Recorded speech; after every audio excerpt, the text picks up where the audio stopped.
চৌঠা জুলাই আগরতলা শহরে ত্রিপুরা রাজ্যে 40,000 অনিয়মিত কর্মচারী আমরা রাজ্যের বিভিন্ন প্রান্ত থেকে এখানে আসবো এবং আগরতলা শহরে রবীন্দ্রভবন প্রাঙ্গণ থেকে জমায়েত হয়ে মিছিল করে আমরা মহাকরণে যাব রাজ্যের মুখ্য সচিবের কাছে অনিয়মিত কর্মচারীদের দাবি দেওয়া সম্বলিত স্মারকলিপি প্রদান করার জন্য।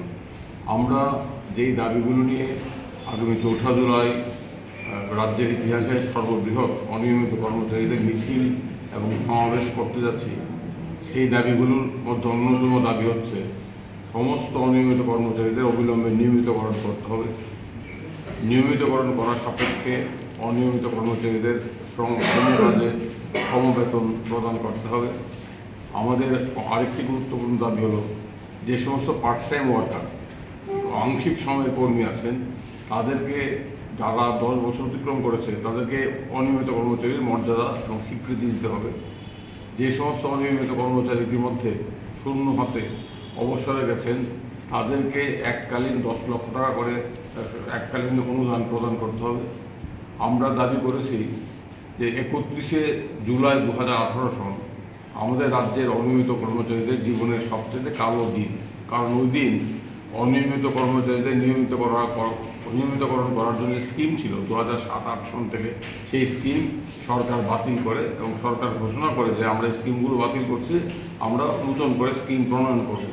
2018-র 31শে জুলাইয়ের পর আজকে আমরা দাঁড়িয়ে আছি 2রা জুলাই 2025-এ, এখন অবধি সরকার স্কিম করেন। এই স্কিম না করার ফলে অনিয়মিত কর্মচারীদের ভবিষ্যৎ অন্ধকার। 2006-7 সনে তৎকালীন সরকার একটি স্কিম ঘোষণা করে বলেছিল যে সমস্ত অনিয়মিত কর্মচারী 10 বছর অতিক্রম করেছে তাদেরকে নিয়মিতকরণ করা হবে। যে সমস্ত আংশিক সময়ের কর্মী 10 বছর অতিক্রম করেছে তাদেরকে অনিয়মিত কর্মচারীর মর্যাদা দেওয়া হবে। পার্মানেন্ট লেবারার এবং ক্যাজুয়াল ওয়ার্কার মিলে যারা 10-15 বছর হয়েছে তাদেরকে ফার্ম ওয়ার্কার বলে নিযুক্ত করা হবে। এই সমস্ত স্কিমগুলো ছিল, কিন্তু আমরা দেখলাম 2018-তে জুলাই মাসে তৎকালীন সরকার এই স্কিমগুলো বাতিল করল। এবং আমরা এটাও দেখেছিলাম 2017 নির্বাচনের পূর্বে ঘোষণা করা হয়েছিল নির্বাচনে যদি বিজেপি দল ক্ষমতায় আসে তাহলে সমস্ত স্তরের অনিয়মিত কর্মচারীদের অবিলম্বে নিয়মিতকরণ করা হবে। এই আশা, এই প্রতিশ্রুতি অনিয়মিত কর্মচারীদের অনেকেই বিশ্বাস করেছিল, কিন্তু গত 7-8 বছর হচ্ছে প্রতিশ্রুতি ভঙ্গের ইতিহাস এবং বিশ্বাসঘাতকতার ইতিহাস। গত 8 বছরে একজন অনিয়মিত কর্মচারীকে নিয়মিত করা হয়নি এবং অনেক অনিয়মিত কর্মচারী শূন্য হাতে বাড়ি ফিরেছে। তাদের এই দুর্দশার প্রতিবাদে অনিয়মিত কর্মচারীদের সমস্যা নিরসনের জন্যই আমরা গত বছর 2024-এ অক্টোবর মাসে আমরা ত্রিপুরা অনিয়মিত কর্মচারী গঠন করি।